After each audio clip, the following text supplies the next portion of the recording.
Bueno, aquí hemos venido ya a otra época, estamos a mediados del siglo XVIII, evidentemente se ha construido la Capilla de la Comunión, seguramente por, como he dicho antes, de lo que sería inicialmente el cementerio, y lo más interesante son las pinturas, ¿no? Las pinturas es de un pintor de San Mateo que se llama Pascual Maspletera, del cual la verdad es que no sabemos absolutamente nada, ¿no? Es decir, sabemos que pintó aquí esta Capilla de la Comunión y que pintó la Bería, ¿no? Pero no sabemos nada más, ¿no? Se está investigando y algún día pues aparecerán documentos que permiten entenderlo, ¿no?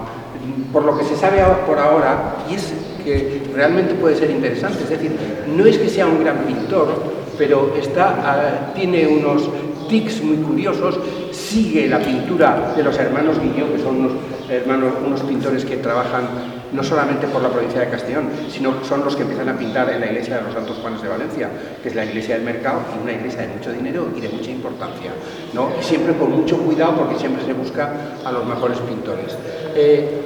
Lo más curioso de la pintura de aquí es que, por una parte, es que está siguiendo modelos de los Santos Juanes, de la forma de composición de los Santos Juanes de Valencia, por lo que se ve aquí. Pero de todas formas, lo más interesante es el programa iconográfico. El programa iconográfico está basado, como es lógico en una Capilla de la Comunión, en la Eucaristía.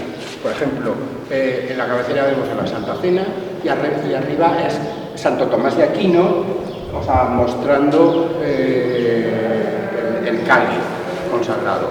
El resto de las pinturas está en función de la Eucaristía también. Todas las órdenes monásticas, todos los santos del cielo, o sea, están mirando a la Eucaristía. Yo siempre recuerdo cuando entro aquí, es que yo hice una visita que la tuve que hacer con el anterior obispo de Tortosa, con don Enrique, ¿no? Y venía con unos sacerdotes que eran teólogos y eran muy conocidos. Y empezaron a iban nombrando a todos los santos del cielo, pero porque los reconocían, no porque los hubieran visto directamente, sino porque cada uno lleva el instrumento que los identifica, ¿no?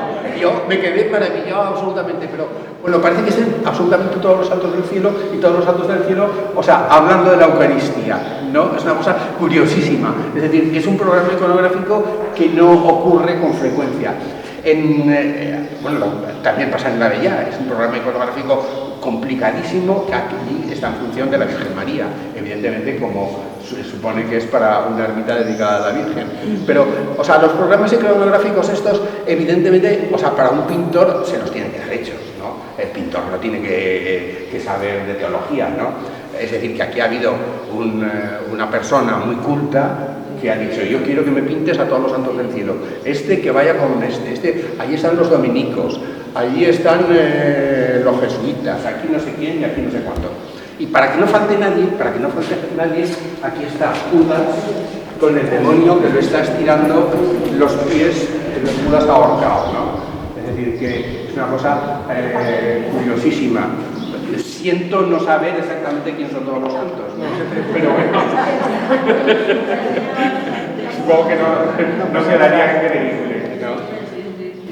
Y luego es también muy curioso porque, por ejemplo, o sea, esa forma de romper la bóveda, ¿no? Con la pintura y sacar imágenes o arquitecturas fingidas, eso de las arquitecturas fingidas está tomado de la iglesia de los Santos Juanes de Valencia y de la mejor pintura que se está haciendo en Valencia en esos momentos. No es un gran pintor, también hay que decirlo, es decir, que esto, no estamos hablando de Velázquez ni de Miguel Ángel, ¿no? Pero bueno, es muy curioso, muy interesante, que está muy en el momento suyo y está contando cosas complicadísimas, porque si a uno le dicen, es mucho más fácil poner simplemente 4 figuras que montar, o sea, todas estas figuras con esta complejidad. Nada más.